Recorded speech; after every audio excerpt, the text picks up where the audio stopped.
Hi friends, అందరూ ఎలా ఉన్నారండి? బాగున్నారా? నేనైతే బాగున్నానండి. మీరు కూడా బాగుండాలని మనస్ఫూర్తిగా దేవుని కోరుకుంటూ ఈరోజు వ్లాగ్ స్టార్ట్ చేసేస్తున్నాను. ఈరోజు ఏంటంటే నాన్న బీభత్సం అయిపోయిందండి. పొద్దున్నే టీ పెట్టుకుందామంటే గ్యాస్ అయిపోయింది సడన్గా. మేము బుక్ చేయడం మర్చిపోయాము.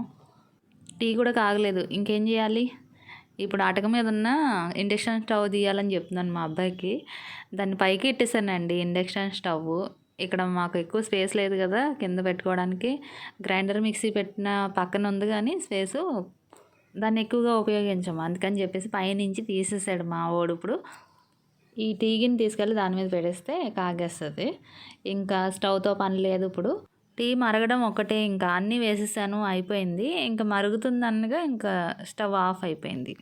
ఈ ఇండక్షన్ స్టవ్ కూడా లేకపోతే కష్టమండి. పొద్దున్నే స్కూల్కి వెళ్ళి హడావుడి పిల్లలు, ఒకళ్ళు కాలేజ్కి వెళ్ళాలి, ఒకళ్ళు స్కూల్కి వెళ్ళాలి, మా ఆయన గారేమో బయటికి వెళ్ళాలి.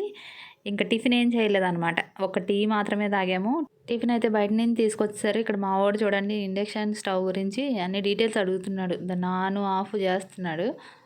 ఆన్ అవ్వట్లేదు, పోయిందని చెప్తున్నాడు. లేదో ఆన్ అయింది, ఇంకా ఇంకొక బటన్ నొక్కాలని చెప్పేసి చూపిస్తున్నాను నేను ఇక్కడ.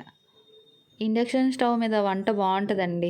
చాలా సింపుల్గా ఉన్నట్టు ఉంటుంది. ఎందుకంటే ఒకటే స్టవ్ ఉంటుంది కదా. సింపుల్ వంటలు అయితే చేయొచ్చు కానీ హెవీ వంటలు అయితే అసలు చేయలేమండి. ఎందుకంటే నాన్న తిప్పలు పడాలి దీని మీద చేయాలంటే. ఎందుకంటే ఫ్లేమ్ని అడ్జస్ట్ చేసుకుంటూ ఉండాలి మధ్య మధ్యలో. ఇంచుమించు ఇది కొని ఒక 2 సంవత్సరాలు అయినట్టు ఉందండి. లేదంటే 1 సంవత్సరంన్నర అనుకుంటా, నాకు తెలిసి గుర్తులేదు అంతగా. ఇది ఒకటే కదండి, మధ్యాహ్నం లంచ్లోకి ఏమైనా ప్రిపేర్ చేయాలి దీంట్లోనే. మరి ఏం చేయాలో నాకేం అర్థం అవ్వట్లేదు. ఉన్న కూరగాయలతోనే ఏదో ఒకటి సరిపెట్టి వండేసేయాలి. ఇప్పుడు గ్యాస్ స్టవ్ మీదే 2 బర్నర్స్ ఉంటేనే మనకు వంట సరిగ్గా అవ్వదు. ఇది ఒకటే ఉంది కాబట్టి ఇంకా అసలు అవ్వదు కదండి. కూర, చారు, పచ్చడి ఇన్ని రకాలు చేసేద్దామండి. ఇవి ఒకదాని మీద ఇన్ని రకాలు చేసేస్తానని ఏం ఆలోచించేయకండి. ఇక్కడ బియ్యం అయితే కడిగి పక్కన పెట్టుకున్నాను ఫస్ట్గా. ఒకటి రెడీ అయ్యేటప్పటికే మా పిల్లలు వచ్చేస్తారండి స్కూల్ నుంచి మధ్యాహ్నం. అన్నీ కలిపి మిక్స్డ్ వెజ్ రైస్ చేసేద్దాము. ఇక నేనైతే మసాలాలు తీసుకుంటున్నాను. జీలకర్ర 1 స్పూన్ వరకు తీసుకోవాలి. దాల్చిన చెక్క 1 ఇంచు వరకు తీసుకోవాలి. ఈ పొళ్ళు కొట్టే టైం లేకపోతే గరం మసాలా అయినా తీసేసుకోవచ్చు. కాకపోతే ఇది ఒక స్పెషల్ మసాలా. దీన్ని మొత్తం పేస్ట్లే కాకుండా కచ్చపచ్చగా దంచుకోవాలి. బిర్యానీ మసాలాలో అనాస పువ్వు ఉంటుంది కదా, అది చిన్న ముక్క. జాపత్రి ఇదిగోండి చిన్న ముక్క. ఇవన్నీ చాలా తక్కువ క్వాంటిటీలో తీసుకోవాలి. ఎక్కువ ఘాటు వచ్చేస్తుంది కదా. బిర్యానీ ఆకులు ఒక 2, 3 తీసుకున్నాను. ఇవి నేను వేయకుండానే ప్యాకెట్లో నుంచి అందులోంచి పడిపోయాయి. ఇవి ఒక 2, 3 ఆకులు. జాజికాయ చిన్న ముక్క. ఇది ఉంటే వేసుకోండి, లేదంటే లేదు, ఆప్షనలే. ఉండాలనే ఏమీ లేదు. ఆకులు తీసేసి మసాలాలు మాత్రమే వేసుకోవాలి. దీనిలో కొంచెం స్పెషల్గా ఉండడానికి మసాలాలో సోంపు 1 స్పూన్ వేసుకోండి. జీలకర్రతో పాటు ఈ సోంపు కూడా వేసుకోవాలి. ఇది టేస్ట్కి టేస్ట్ వస్తుంది, అరుగుదలకు కూడా చాలా మంచిది. ఇదే సీక్రెట్ మసాలా. దీన్ని కష్టపడి కొట్టేసేకండి. లైట్గా పైన దంచుకోవాలన్నమాట, కచ్చాపచ్చాగా. అంటే ఇవన్నీ కనిపిస్తూనే ఉండాలి, పౌడర్లా చేయకూడదు. ఇదిగోండి నేను చూపిస్తున్నాను చూడండి, ఈ విధంగా చేసుకోవాలి. ఈ మసాలాతో ఇదొక్కటే కాదండి, రైస్ ఐటమే కాదు, కర్రీకి వేసుకున్న చాలా బాగుంటుంది. దాని టేస్టే మారిపోతుందండి. తర్వాత వచ్చేసి అల్లం కడిగి చక్కగా ముక్కల కింద కట్ చేసేసుకొని మిక్సీ జార్లో వేసుకోవాలి. దీనిలోనే ఒక వెల్లుల్లిపాయ మొత్తం రెమ్మలన్నీ తీసుకుని ఇందులో వేసేసి పేస్ట్లా చేసేసేయాలి. ఇప్పుడు టైం వచ్చేసి 11 అలా అయిపోతుందండి. 12 కల్లా మా పిల్లలు వచ్చేస్తారు స్కూల్ నుంచి. వాళ్ళకి రెడీ చేసి ఉంచాలి నేను. టీ పెట్టిన తర్వాత ఇంకేం చేసేసాను అనుకుంటున్నారా? లక్కీ ఫ్యాషన్ ఛానల్ ఉంది కదండి, దానికి వాయిస్ ఓవర్ ఇచ్చాను ఇప్పుడు వరకు. ఇదిగోండి ఇక్కడ వండడానికి పెద్ద గిన్నె తీసుకున్నాను. ఇది స్టీల్ గిన్నె, ఇండక్షన్ బేస్ ఏం కాదునండి, నార్మల్ గిన్నె.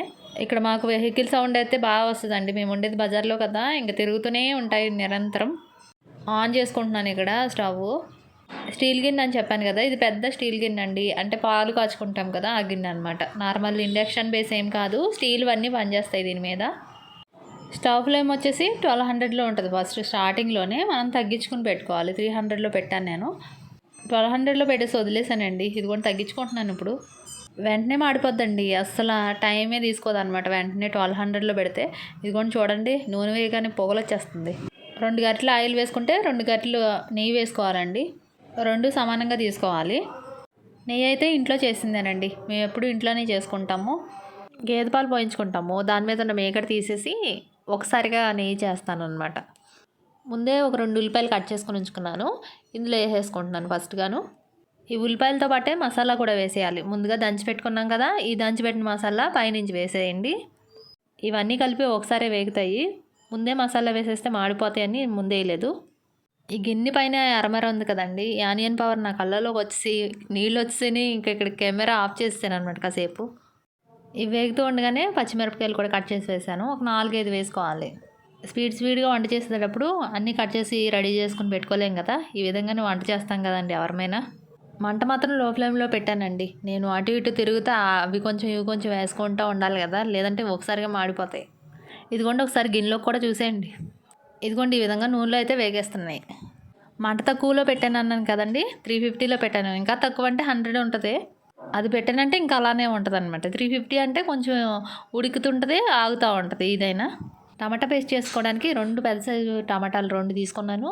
వీటిని ఈ విధంగా కట్ చేసేసుకున్నాను. ముందుగానే అల్లం వెల్లుల్లి పేస్ట్ చేశాను కదండీ! ఆ మిక్సీ గిన్నె తీసుకున్నాను అనమాట. కడగలేదని ఏమనుకోకండి.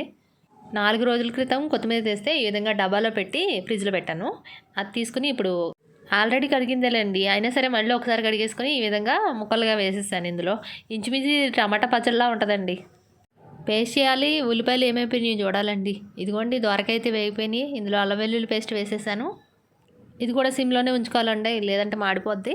ఈ విధంగా ఫ్రై చేసుకుంటూ ఉండాలి. ఓ పక్కన టమాటా పేస్ట్ చేసేద్దాము. అంటే పచ్చడి చేసేద్దామండి. కొత్తిమీర టమాటా పచ్చడి మిక్సీలో. ఇదిగోండి చూడండి. చూడటానికి నిజంగా టమాటా పచ్చడిలానే ఉంది కదండీ ఇది. ఇంక స్పీడ్ పెంచుకోవాలి మనం. ఏదో తొందర లేదన్నట్టు ఇంకా అలాగే ఉంచుకుంటే ఇంక వంట అవ్వదు. ఇంకొక గంట అయినా సరే అవ్వదండి ఇది. 700లో పెట్టేసరికి చూడండి పొగలు వచ్చేస్తుంది ఇంకా. కొంచెం ఒకసారి అటు తిరిగినా సరే ఇది వెంటనే మాడిపోద్ది. ఒక 4 బంగాళదుంపలు కట్ చేసి నీళ్ళలో వేసుకుని ఉంచుకున్నాను. పచ్చి బఠానీ. మీ దగ్గర ఇంకా ఏమైనా కూరగాయలు ఉంటే అవి కూడా వేసుకోవచ్చు. మధ్యలో గ్యాస్ స్టవ్ని తుడిచినట్టు ఇది కూడా తుడిచేస్తూ ఉంటే చూడండి వెనక్కి వెళ్ళిపోతుంది. అస్తమానం అడ్జస్ట్ చేసుకోవడమే. ఇదిగోండి నేను ఆగలేను. ఆయిల్ ఏమో దీని మీద పడతా ఉంటుంది. అలవాట్లో పొరపాటు అంటే ఇదేనండి. గ్యాస్ స్టవ్ తుడిచినట్టు ఇది తుడవకూడదు. ఎందుకంటే అటు ఇటు వెళ్ళిపోతూ ఉంటాయి నెంబర్స్. ఇవి వెళ్ళినట్టు ఉండదు. అక్కడేమో ఫ్లేమ్ మనకి బాగా చూపిస్తుంది. ఇంకెందుకు ఈ పేస్ట్ కూడా యాడ్ చేసేస్తున్నాను. ఈ లోపల ఇది కూడా వేగుతూ ఉంటుంది. ఇది వేసిన తర్వాత వేగుతూ ఉంటే ఇల్లంతా గుమగుమలు ఆడిపోద్దండి అసలు. మేము ఉండేది పైనేమో కింద వరకు వెళ్ళిపోతాయండి ఈ స్మెల్స్. ఇదైనా ఎలా తెలుసు అంటే మా పిల్లలు పైకి వచ్చేటప్పుడే చెప్తూ ఉంటారు. ఏయో వండేస్తున్నారు అందుకే స్మెల్ వచ్చేస్తుంది. బిర్యానీ అంటే ముందే తెలిసిపోతుంది వాళ్ళకి. ఇదిగోండి నీళ్ళలో వేసుకున్న బంగాళదుంప ముక్కలు బఠానీ వేసేసుకోవాలి. పచ్చి బఠానీ. నూనె ఆయిల్ 2 వేసాం కదండి. అవి 2 తేలేంత వరకు వేయించుకోవాలి. చక్కగా ఇదిగోండి పైకి తేలిపోయిన తర్వాత 2 గ్లాసుల బియ్యానికి 4 గ్లాసులు నీళ్లు పోసుకోవాలి. నార్మల్ బియ్యమే కాబట్టి 4 గ్లాసులు పడతాయి. దీనికి సరిపడంత ఉప్పు వేసుకోవాలి. కల్లుప్పు వేసాను. కర్రీ ఇంకేం వండట్లేదు కాబట్టి కొంచెంగా కారం వేసానండి. తినటానికి బాగుంటుంది. పేస్ట్లో వేసినా కూడా పైనుంచి కొత్తిమీర కొంచెం వేసుకున్నాను. 2 రెమ్మలు ఫ్రెష్గా కడిగి పెట్టిన కరివేపాకు వేసుకుని ఒక్కసారి కలిపేసుకుని మూత పెట్టేయాలి. ఇది ఒక్క మరుగు వచ్చిన తర్వాత ఉప్పు సరిపోయిందో లేదో చూసుకొని అప్పుడు బియ్యం యాడ్ చేసుకోవాలి. ఇండక్షన్ స్టవ్లో ఒక అడ్వాంటేజ్ ఉంది. అదేంటంటే మనం గిన్నె పట్టుకున్న కాలదండి. ఎక్కడా కూడా నేను క్లాత్ పట్టుకోలేదు చూసారా. ఇక్కడ వచ్చి మా ఆయనగారు పెరుగు తీసుకొచ్చారు. వచ్చేటప్పుడు ఇక్కడ పెరుగు చట్నీ కలుపుతున్నారనమాట. నేను అక్కడ ఇండక్షన్ స్టవ్తో కుస్తీ పడుతుంటే ఇక్కడ ఈయన పెరుగు చట్నీ కలిపేస్తున్నారు. ఏదో చేస్తుందిలే నాకెందుకో అని చెప్పేసి సీట్లో కూర్చోకుండా ఇలాగ ఏదో ఒక హెల్ప్ చేస్తారులేండి. నాకు అదొకటి నచ్చుద్ది. పెరుగులో ఒక ఉల్లిపాయ కట్ చేసి వేసుకుని ఉప్పు వేసి కలిపేయడమేనండి. అదే పెరుగు చట్నీ. ఇక్కడ మనది రెడీ అయిపోతుంది. ఇక్కడ ఉడుకు వచ్చేస్తుంది కదా. ఇంకా బియ్యం లాగానే ఉంది. ఇది ఇంకా బాగా ఉడకాలి. నీళ్లు పైకి ఉన్నాయి కదండి. అక్కడ వరకు బియ్యం ఉడికి పైకి వచ్చేయాలి మెతుకు. ఇదిగోండి పై వరకు వచ్చింది. పక్కన పెట్టేసుకుంటున్నాను. ఇప్పుడు పెనం పెట్టుకోవాలి. ఇది స్టీల్ గిన్నె కదండి మాడిపోద్ది. ఇండక్షన్ బేస్ ఉన్న పెనం తీసుకున్నాను. మామూలుగా అట్లు వేసుకునే అట్ల పెనం కుదరదండి. దీనికి ఇండక్షన్ బేస్ ఉండాలి. ఇదిగోండి ఇలా హోల్స్ ఉంటాయి అన్నమాట బ్యాక్ సైడ్. ఇప్పుడు ఈ గిన్నె తెచ్చుకొని పైన పెట్టేసుకుంటే మనకి ఇంకా భయం ఉండదు. కింద మాడిపోద్దేమో అన్న టెన్షన్ ఉండదు. కింద ఎంత ఉడికినా గిన్నె మాత్రం కాలదండి. ఇదే బాగా నచ్చుద్ది నాకు. నేను పెట్టిన స్టీల్ గిన్నె చాలా పలుచగా ఉంటుంది. ఉత్తినే మాడిపోద్ది. అంటే 1200లో పెట్టానంటే ఉత్తినే మాడిపోద్ది అనమాట. 700లో పెట్టాను. ఇక్కడ కింద పెట్టాను కాబట్టి టెన్షన్ ఉండదు. ఇప్పుడు మూత పెట్టేసి మనం ఒక 10 నిమిషాలు హ్యాపీగా బయటికి వెళ్ళిపోవచ్చు. ఇంకా స్టవ్ మీద నుంచి దించేస్తాం 2 నిమిషాల్లో అన్నప్పుడు ఇప్పుడు పైనుంచి ఒక 2 స్పూన్ల వరకు నెయ్యి వేసేయండి. ఈ నెయ్యి వేయడం వల్లేనండి 1కి 2 ముద్దలు ఎక్కువగా తినాలనిపిస్తుంది. అంత టేస్టీగా ఉంటుంది. ఒక్కసారి పైన కలిపేస్తున్నాను. ఇదైతే రెడీ అయిపోయింది. స్టవ్ మీద నుంచి దించి ఆయనకి ముందుగా పెట్టేస్తాను. ఈ లోపల మా పిల్లలు కూడా వచ్చేస్తారు. నా కోసం ఆయన పెరుగు చట్నీ చేసి అక్కడ కూర్చుని ఉన్నారు. ఇదిగోండి వేడివేడిగా సర్వ్ చేసేస్తున్నారు. దీంట్లో ఎగ్ అయితే బాగుండేది. ఎగ్ ఏమీ వేయలేదు ఇంకా. ఇక అవన్నీ వండుకునే టైం లేదులేండి. ఇంకా పెరుగు చట్నీతోనే కానిచ్చేద్దాం. ఈ రోజుకైతే ఇలా అయిపోయిందండి. మీరు కూడా తప్పకుండా ట్రై చేసి ఎలా ఉందో చెప్పండి. ఇదిగోండి ఇక్కడ వచ్చి మా వాళ్ళు చూడండి, వాళ్ళ తమ్ముడు చదువుకుంటుంటే లిప్ బామ్ వేస్తానని చూడండి. నేను ఇక్కడ వీడియో తీస్తున్నట్టు వాళ్ళకేం తెలియదులేండి. తర్వాత నాకు వేసేటప్పుడు మాత్రం మా వాడు తీసాడు చూడండి.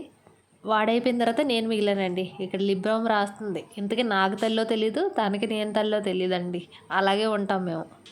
వీడియో ఎలా ఉందో కామెంట్ చేసి లైక్ చేయండి. మీరు కనుక ఫస్ట్ టైం వస్తే సబ్స్క్రైబ్ చేసుకోవడం మాత్రం మర్చిపోకండి. Thank you.